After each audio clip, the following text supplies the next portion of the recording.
So how do we deal with behaviour from people who they seem to be shirking work? They seem not to want to take on work and responsibility. If you like, sometimes their attitude seems to be a little bit of, why should I do that? That's beyond my job. Well, a couple of things there. First really is why are they doing that? It may be that they are actually not sufficiently challenged. They may have slipped into a mode which sometimes we talk about people burning out in organisations. Sometimes we talk about them rusting out. And rusting out is actually where someone has, for a long time, hasn't really been sufficiently challenged. And as a result of that, they don't step up. They don't take on challenges. They tend to stay in their comfort zone and they retreat to that comfort zone.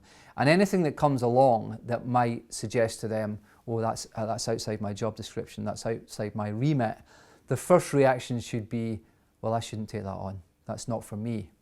The best way to deal with that is actually sit down with someone and say, express, particularly if you're their manager, express why you think it would be good for them to take on something new, something a bit stretching, something that they initially feel a little bit strain around because it's outside their comfort zone. Express, first of all, why you think they can do that.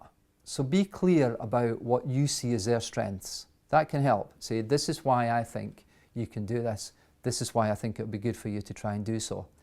And then the other thing is maybe just deal with some of those objections. So listen to whatever objections come through. So it can be good to sit down with someone like that if you can find the time and space and explore that a little bit. There may be other reasons.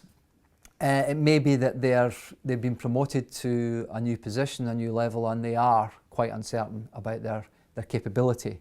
And that's really about getting them alongside them and reassuring them that you don't expect them to be perfect at everything straight off. If there are new challenges, if there are things that are beyond what they've done before, be clear that you can try and provide some support if they're taking those things on. So to try and give them a bit of comfort around, this is something to stretch yourself around, take on. It's part of the challenge, particularly if you've been promoted, of the next level. And again, specifically if you line manage them, how can I help to support you to deal with those challenges? Because again, it's going to help you, and it's going to help you in terms of your career. I guess the last reason that I can think of that people might shirk responsibility is more along the lines of they don't feel they're rewarded sufficiently for what they're being asked to do.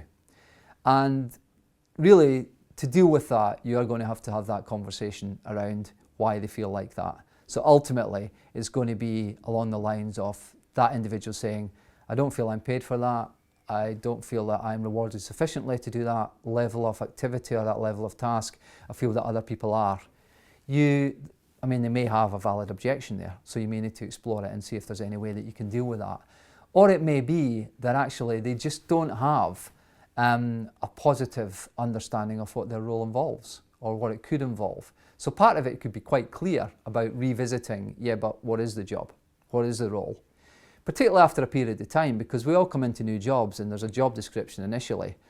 Most people find that the job after 6 months is completely different from the job description. So it may be time to sit down again with someone and say, let's have a conversation about really what your responsibilities are and what the role is, and that might be helpful.